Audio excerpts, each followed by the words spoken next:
Hello everyone, my name is Star Wars Archivist and I'm here with a character breakdown.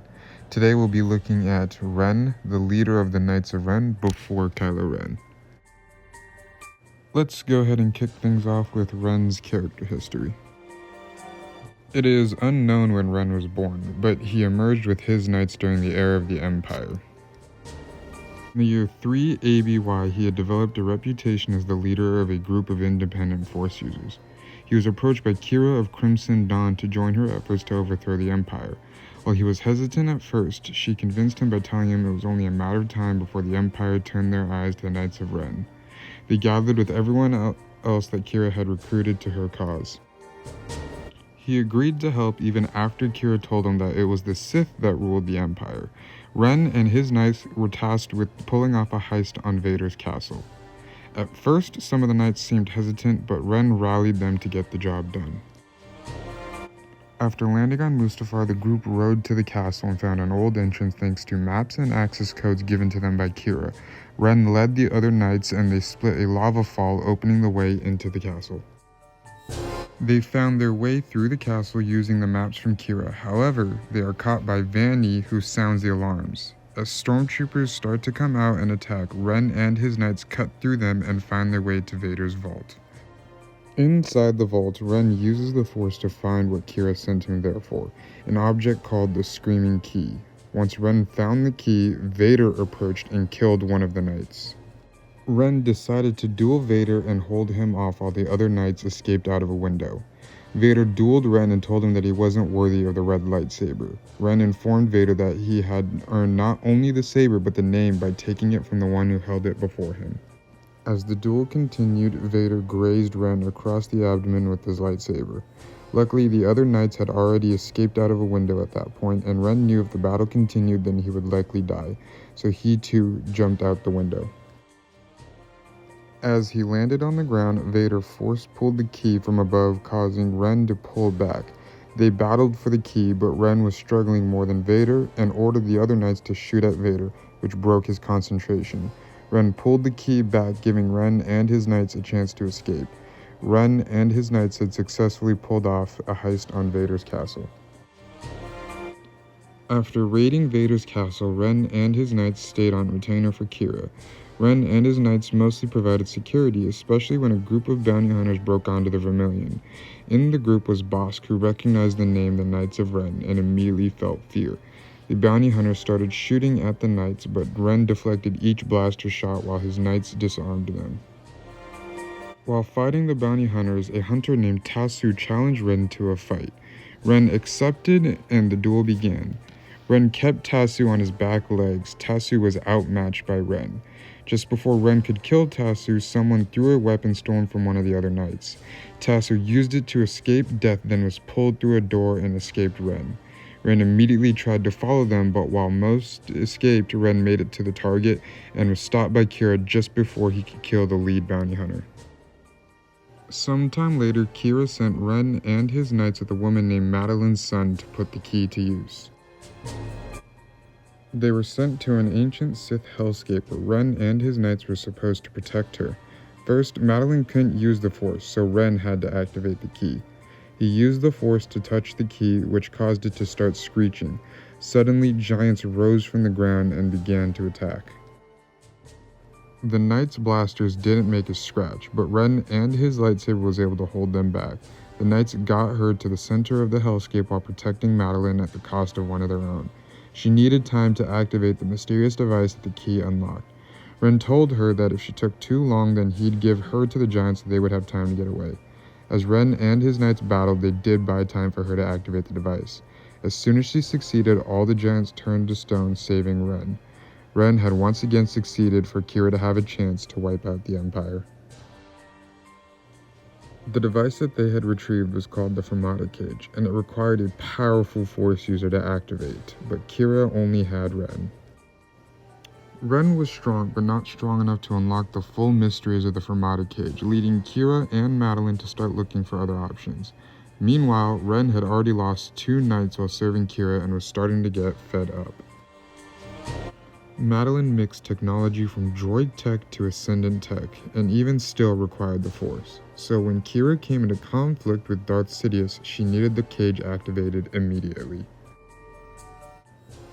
Madeline told Ren and the Knights that they would need to channel every bit of dark side that they could muster. Once activated, it made Ren and the other Knights scream in pain.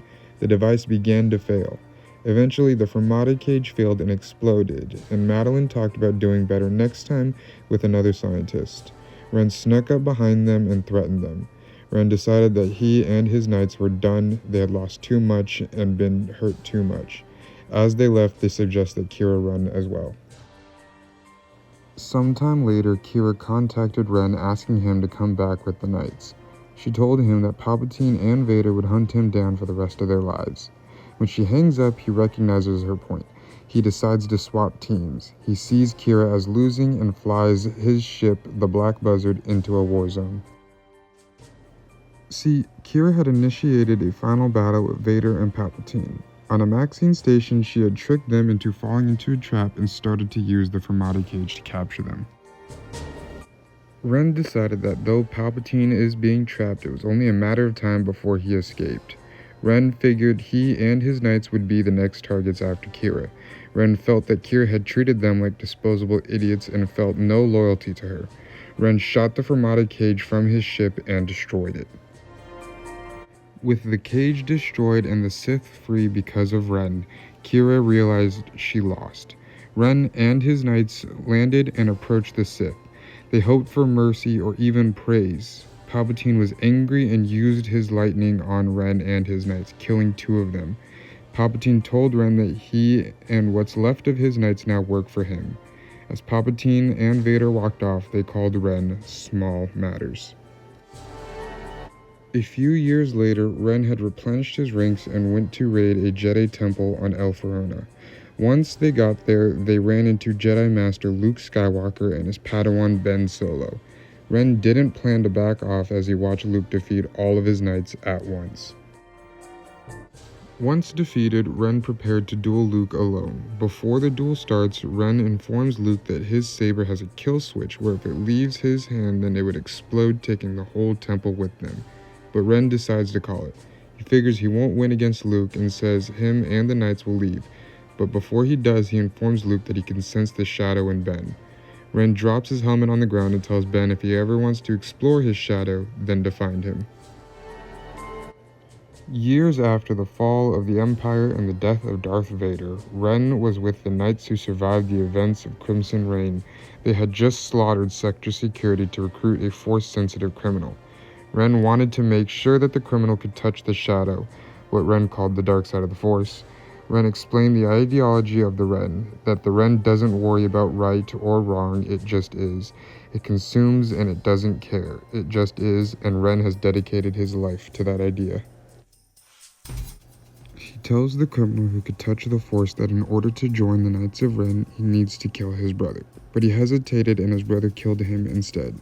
Ren said that he had the right idea but couldn't touch the shadow and killed him. As everyone lays dead around the Knights of Ren, Ren says that the Master will find them someone else. Until then, it was time to find something to burn.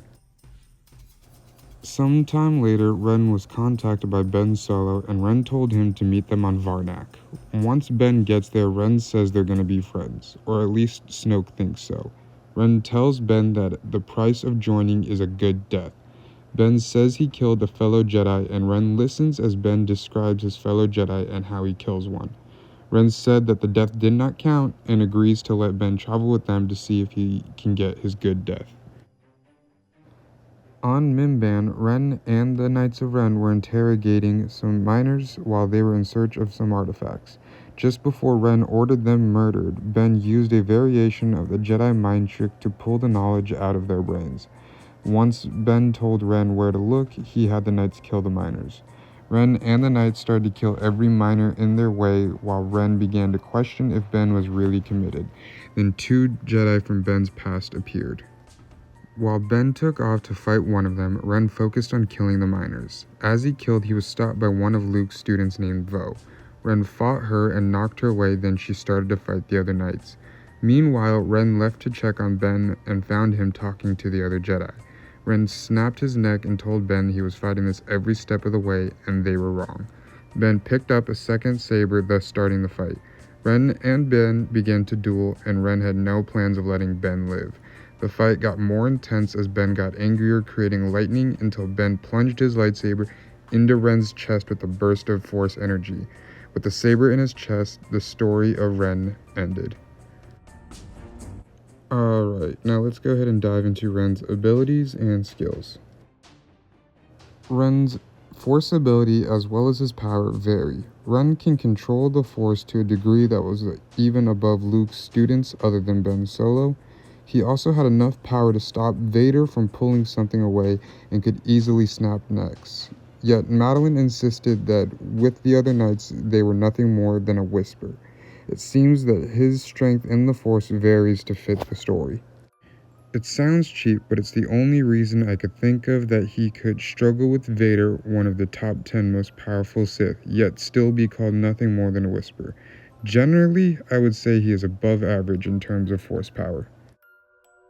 Now, as for skill, he is a pretty decent duelist, pretty good fighter, slicing through Vader's security force and being able to hold his own against Vader himself. Ren was even able to gain the upper hand against one of Luke's students. He was so feared that Boss considered surviving an encounter with him a win. Alright, now let's go ahead and add him to the power ranking scale. Overall, after looking into his history and breaking down his Force ability and skill, I would say that Ren is decent. He's nowhere near Darth Vader or Kylo Ren, but I would say he's above the average Jedi and probably even above Savage Opress. That's going to be controversial, but I'll break Savage down in a future video. Alright, fun fact time. While Ren never appears in the movies or shows, he does appear in the LEGO Star Wars Terrifying Tales. He is played by Christian Slater. Well, this has been a Star Wars character breakdown. I hope you enjoyed. Comment any characters you want me to do in the future, like, subscribe, and I'll see you guys in the next video.